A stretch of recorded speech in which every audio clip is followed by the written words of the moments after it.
पूर्वी मैदानी भाग जो कि नदियों द्वारा कटा हुआ भूभाग है और जहाँ पर जलोढ़ मिट्टी पाई जाती है।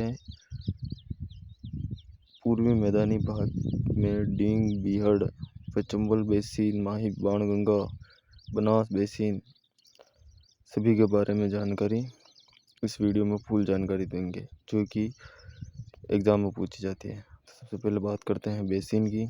बेसिन नदियों द्वारा कटकर बना हुआ मैदान जो नदियों के साथ आई जलोढ़ मिट्टी से बना मैदान बेसिन कहलाता है। पूर्वी मैदान भाग बेसिन जो है नदियों द्वारा कटकर यानी नदियों के साथ साथ कटकर वहाँ पर जो मैदान बन जाता है उसे बेसिन कहा जाता है और उसी से चंबल बेसिन, माही बेसिन। पूर्वी मैदानी भाग नदियों के कटाव से जलोढ़ मिट्टी द्वारा बनाया गया है जो उपजाऊ है।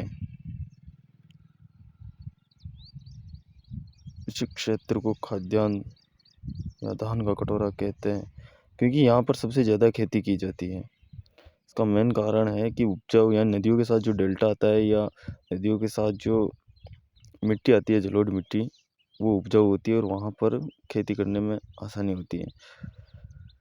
यहाँ की जनसंख्या घनत्व सर्वाधिक है क्योंकि 23% भूभाग में 39% जनसंख्या पाई जाती है।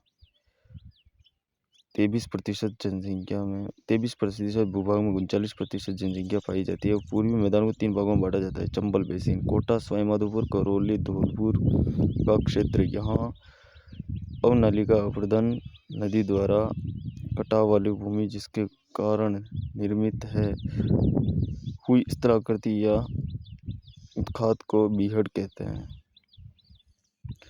धौलपुर में बीहड़ भूमि डांग क्षेत्र का सर्वाधिक विस्तार है और करौली को डांग की रानी कहा जाता है। यह आपके नोट करने के लिए पूरा पेज। इसमें मेन याद रखने की बात है कि भाई 23% भूभाग में 39% जनसंख्या रहती है। बनास बाणगंगा बेसिन, बाणगंगा नागपुर, जयपुर, दौसा, भरतपुर, डीग में है। बनास बेसिन का विस्तार राजसमंद, उदयपुर, सलूमपुर, चित्तौड़गढ़, भीलवाड़ा, अजमेर, टोंक, जयपुर, सवाईमाधोपुर, करौली में है। बनास बाणगंगा बेसिन इसके दक्षिणी भाग को मेवाड़ का मैदान व उत्तरी भाग को मालपुरा करौली का मैदान कहते हैं।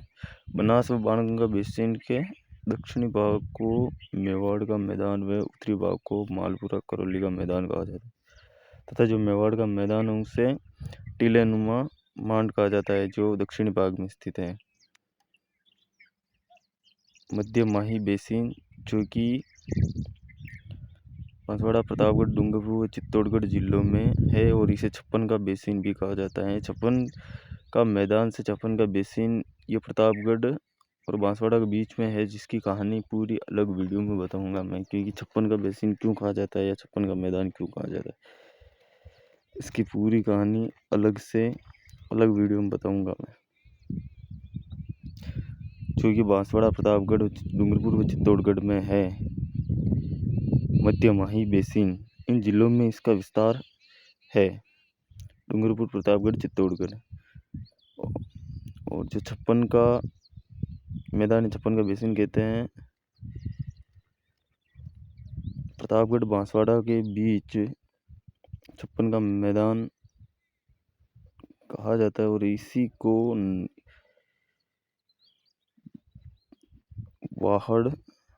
वागड़ के नाम से जाना जाता है। छप्पन के मैदान को वागड़ के नाम से भी जाना जाता है। छप्पन का मैदान या वागड़ जिसे हम वागड़ कहते हैं वो प्रतापगढ़ और बांसवाड़ा के बीच में स्थित है। पूर्वी मैदानी भाग में नदियों के द्वारा जलोढ़ मिट्टी के कारण यहाँ की भूमि उपजाऊ है, इसीलिए यहाँ खेती अच्छी होती है जिसके कारण यहाँ जनसंख्या घनत्व भी अधिक है और इसी के कारण इसे धान का या खाद्यान्न का कटोरा भी कहते हैं।